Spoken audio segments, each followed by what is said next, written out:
Chapter 20. Bhagat Singh, Surya Sen and the Revolutionary Terrorists. The revolutionary terrorists were severely suppressed during World War I, with most of their leaders in jail or absconding.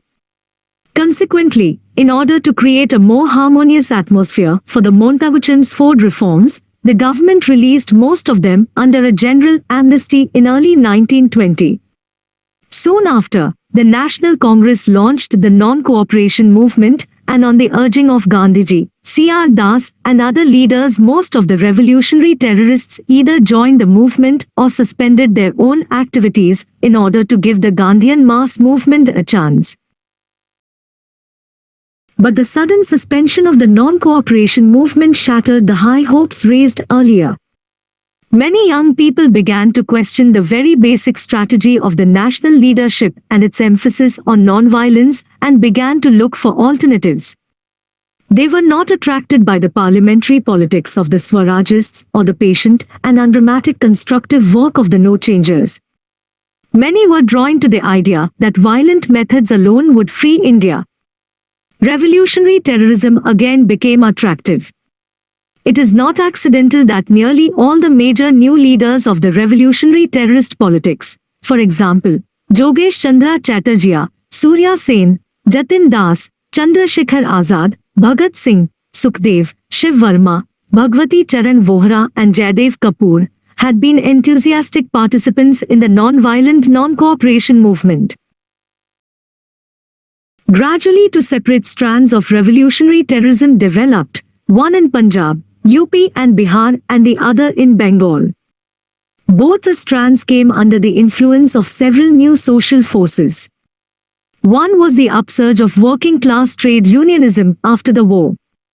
They could see the revolutionary potential of the new class and desired to harness it to the nationalist revolution.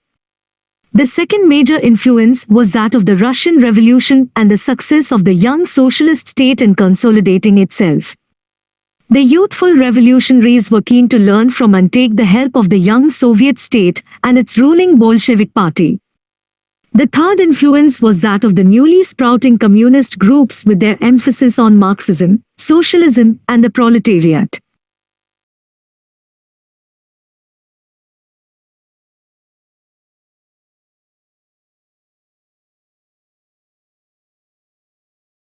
The revolutionaries in northern India were the first to emerge out of the mood of frustration and reorganize under the leadership of the old veterans, Ram Prasad Bismil, Jogesh Chatterjee and Sachindranath Sanyal, whose Bandi Jivan served as a textbook to the revolutionary movement. They met in Kanpur in October 1924 and founded the Hindustan Republican Association, or Army, to organize armed revolution to overthrow colonial rule and establish in its place a federal republic of the United States of India whose basic principle would be adult franchise. Before armed struggle could be waged, propaganda had to be organized on a large scale, men had to be recruited and trained, and arms had to be procured.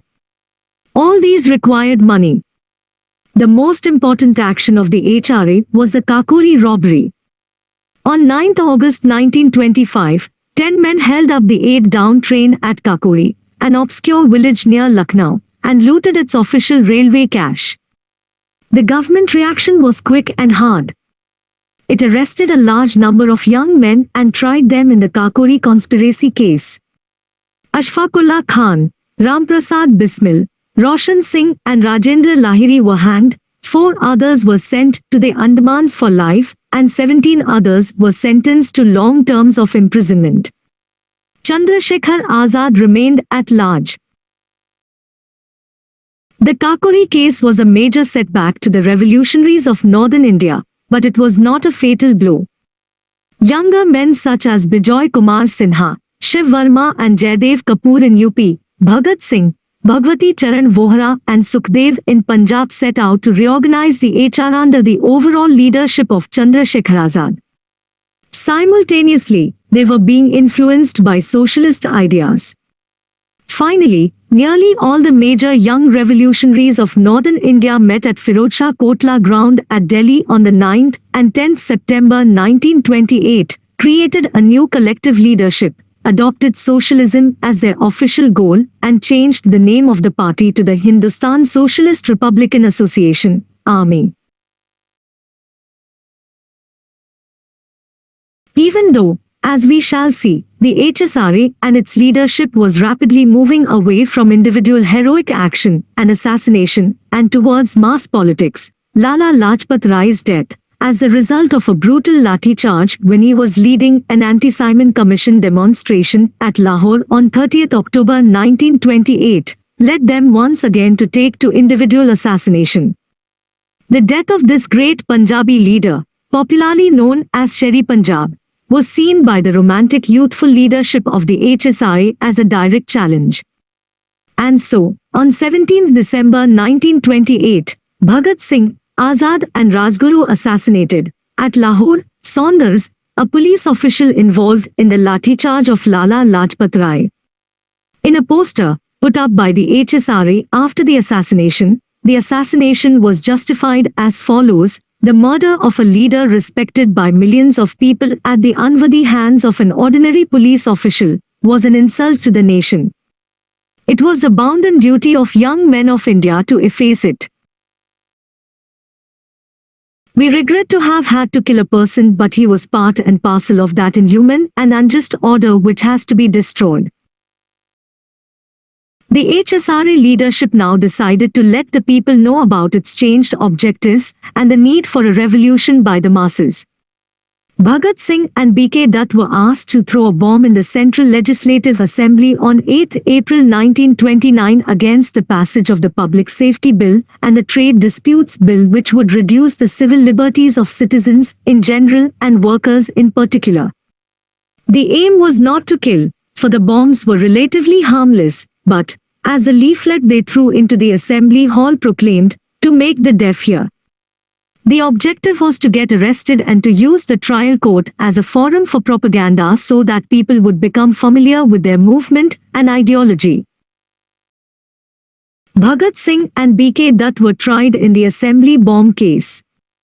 Later, Bhagat Singh, Sukhdev, Rajguru and tens of other revolutionaries were tried in a series of famous conspiracy cases.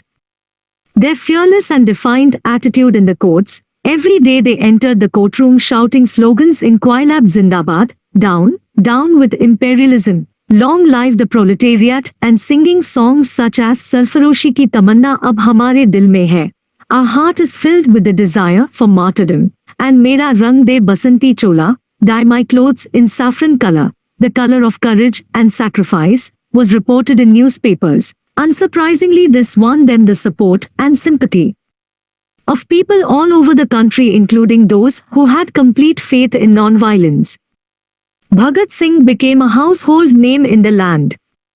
And many persons, all over the country, wept and refused to eat food, attend schools, or carry on their daily work, when they heard of his hanging in March 1931.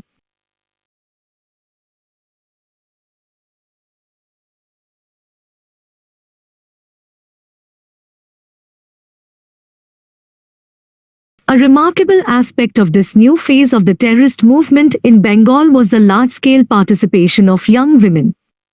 Under Surya Sen's leadership, they provided shelter, acted as messengers and custodians of arms, and fought, guns in hand. Prithiltha Vaddedar died while conducting a raid, while Kalpana Dutt, now Joshi, was arrested and tried along with Surya Sen and given a life sentence. In December 1931, two schoolgirls of Kamila, Santi Ghosh and Suniti Chaudhary, shot dead the district magistrate. In February 1932, Bina Das fired point blank at the governor while receiving her degree at the convocation. Compared to the old revolutionary terrorists, as also Bhagat Singh and his comrades, the Chittagong rebels made an important advance. Instead of an individual's act of heroism or the assassination of an individual, theirs was a group action aimed at the organs of the colonial state. But the objective still was to set an example before the youth and to demoralize the bureaucracy. As Kalpana Joshi, Dutt, has put it, the plan was that when, after the Chittagong rebellion, the government would bring in troops to take back Chittagong The, the terrorists, would die fighting, thus creating a legend and setting an example before their countrymen to emulate. Or as Surya Sen told Ananda Gupta, a dedicated band of youth must show the path of organized armed struggle in place of individual terrorism. Most of us will have to die in the process, but our sacrifice for such a noble cause will not go in vain. The Bengal revolutionaries of the 1920s and 1930s had shed some of their earlier Hindu religiosity. They no longer took religious oaths and vows. Some of the groups also no longer excluded Muslims. The Chittagong era cadre included many Muslims like Sattar, Mir Ahmad, Fakir Ahmad Mia, Tunu Mia, and got massive support from Muslim villagers around Chittagong. But they still retained elements of social conservatism, nor did they evolve broader socio-economic goals. In particular, those revolutionary terrorists who worked in the Swaraj Party failed to support the cause of Muslim peasantry against the zamindars. A real breakthrough in terms of revolutionary ideology and the goals of revolution and the forms of revolutionary struggle was made by Bhagat Singh and his comrades. Rethinking had, of course, started on both counts in the HRA itself. Its manifesto had declared in 1925 that it stood for abolition of all systems which make the exploitation of man by man possible. Its founding council, in its meeting in October 1924, had decided to preach social revolutionary and communistic principles. Its main organ, the Revolutionary, had proposed the nationalization of the railways and other means of transport and large-scale industries such as steel and shipbuilding. The HRA had also decided to start labor and peasant organizations sent to work for an organized and armed revolution. In a message from the death cell, Ramprasad Bismil had appealed to the youth to give up the desire to keep revolvers and pistols, not to work in revolutionary conspiracies, and to work in the open movement. He had asked the people to establish Hindu-Muslim unity and unite all political groups under the leadership of the Congress. He had also affirmed his faith in communism and the principle that every human being has equal rights over products of nature.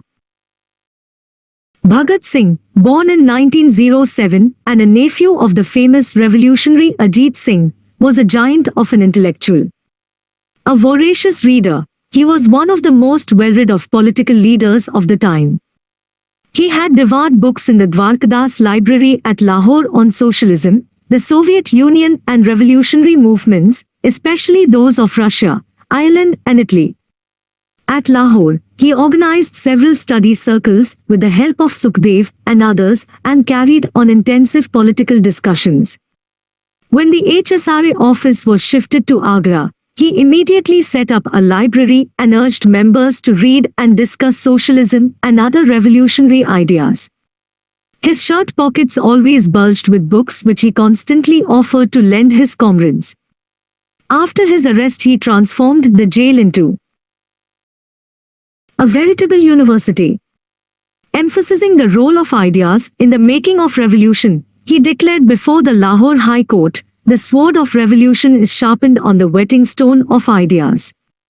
This atmosphere of wide reading and deep thinking pervaded the ranks of the HSRA leadership. Sukhdev, Bhagwati Charan Vohra, Shiv Varma, Bijoy Sinha, Yashpal, all were intellectuals of a high order.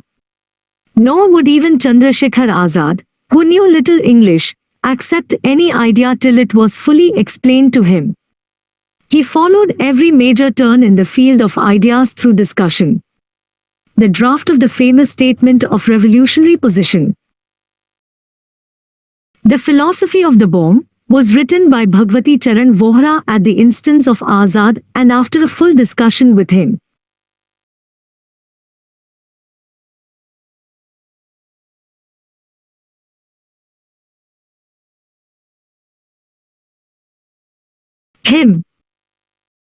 Bhagat Singh had already, before his arrest in 1929, abandoned his belief in terrorism and individual heroic action.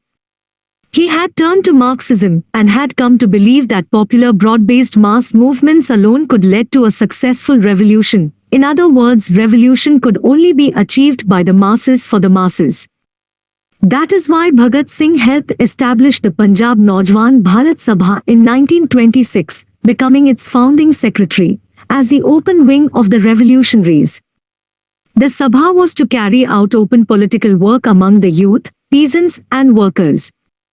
It was to open branches in the villages. Under its auspices, Bhagat Singh used to deliver political lectures with the help of magic lantern slides. Bhagat Singh and Sukhdev also organized the Lahore Students' Union for open, legal work among the students. Bhagat Singh and his comrades also gave expression to their understanding that revolution meant the development and organization of a mass movement of the exploited and suppressed sections of society by the revolutionary intelligentsia in the course of their statements from 1929 to 1931 in the courts as well as outside. Just before his execution, Bhagat Singh declared that the real revolutionary armies are in the villages and in factories. Moreover, in his behest to young political workers, written on 2 February 1931, he declared, "Apparently, I have acted like a terrorist. But I am not a terrorist. Let me announce with all the strength at my command that I am not a terrorist and I never was, except perhaps in the beginning of my revolutionary career. And I am convinced that we cannot gain anything through those methods."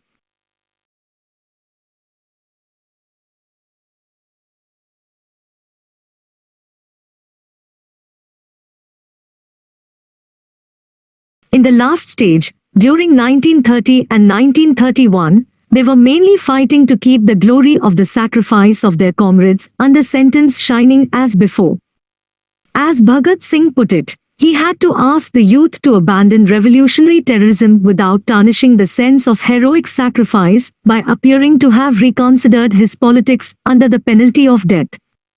Life was bound to teach, sooner or later, correct politics. The sense of sacrifice once lost would not be easy to regain. Bhagat Singh and his comrades also made a major advance in broadening the scope and definition of revolution. Revolution was no longer equated with mere militancy or violence. Its first objective was national liberation, the overthrow of imperialism. But it must go beyond and work for a new socialist social order. It must end exploitation of man by man. The Philosophy of the Bomb. Written by Bhagwati Charan Vohra, Chandrasekhar Azad and Yashpal, defined revolution as independence, social, political and economic aimed at establishing a new order of society in which political and economic exploitation will be an impossibility. In the assembly bomb case, Bhagat Singh told the court, "Revolution does not necessarily involve sanguinary strife, nor is there any place in it for individual vendetta. It is not the cult of the bomb and the pistol. By revolution we mean that the present order of things, which is based on manifest injustice, must change." In a letter from jail, he wrote, "The peasants have to liberate themselves not only from foreign yoke but also from the yoke of landlords and capitalists." In his last message of 3 March 1931, he declared that the struggle in India would continue so long as a handful of exploiters go on exploiting the labor of common people for their own ends. It matters little whether these exploiters are purely British capitalists, or British and Indians in alliance, or even purely Indians. Bhagat Singh defined socialism in a scientific manner. It must mean abolition of capitalism and class domination. He fully accepted Marxism and the class approach to society. In fact, he saw himself above all as a precursor and not maker of the revolution, as a propagator of the ideas of socialism and communism, as a humble initiator of the socialist movement in India.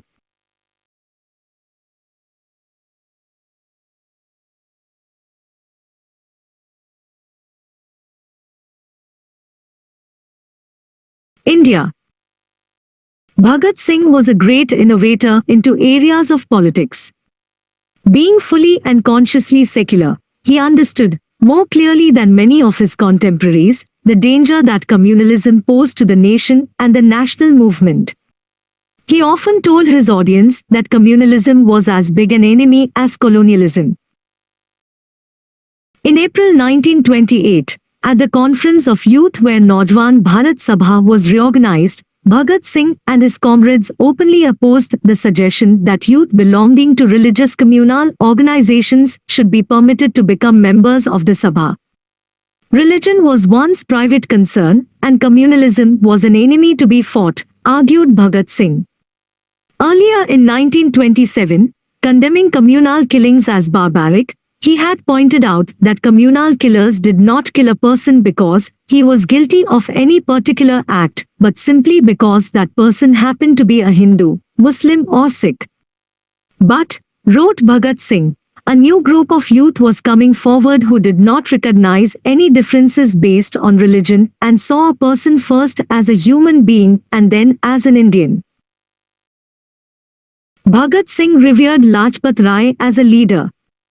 But he would not spare even Lajpat Rai, when, during the last years of his life, Lajpat Rai turned to communal politics. He then launched a political ideological campaign against him. Because Lajpat Rai was a respected leader, he would not publicly use harsh words of criticism against him. And so he printed as a pamphlet Robert Browning's famous poem, The Lost Leader, in which Browning criticized Wordsworth for turning against liberty. The poem begins with the line "Just for a handful of silver he left us." A few more of the poem's lines were, "We shall march prospering, not through his presence, songs may inspirit us, not from his lyre, and blot out his name, then, record one lost soul more." There was not one word of criticism of Lajpat Rai. Only, on the front cover, he printed Lajpat Rai's photograph. Significantly, 2 of the 6 rules of the Naujwan Bharat Sabha, drafted by Bhagat Singh, were to have nothing to do with communal bodies or other parties which disseminate communal ideas, and to create the spirit of general toleration among the public, considering religion as a matter of personal belief of man and to act upon the same fully. Bhagat Singh also saw the importance of freeing the people from the mental bondage of religion and superstition. A few weeks before his death, he wrote the article, "Why I Am an Atheist," in which he subjected religion and religious philosophy to a scathing critique. He traced his own path to atheism, how he first gave up belief in the mythology and doctrines of Sikhism or any other religion, and in the end lost faith in the existence of God. To be a revolutionary, he said, one required immense moral strength, but one also required criticism and independent thinking. In the struggle for self-emancipation, humanity had to struggle against the narrow conception of religion as also against the belief in God. Any man who stands for progress, he wrote, has to criticize, disbelieve and challenge every item of the old faith. Item by item he has to reason out every nook and corner of the prevailing faith. Proclaiming his own belief in atheism and materialism, he asserted that he was trying to stand like a man with an erect head to the last, even on the gallows.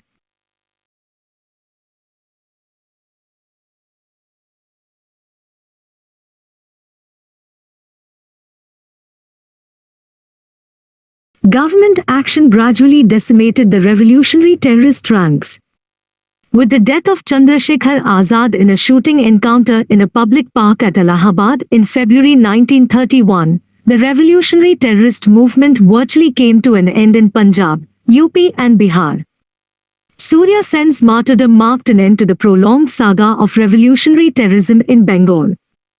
A process of rethinking in jails and in the Andamans began.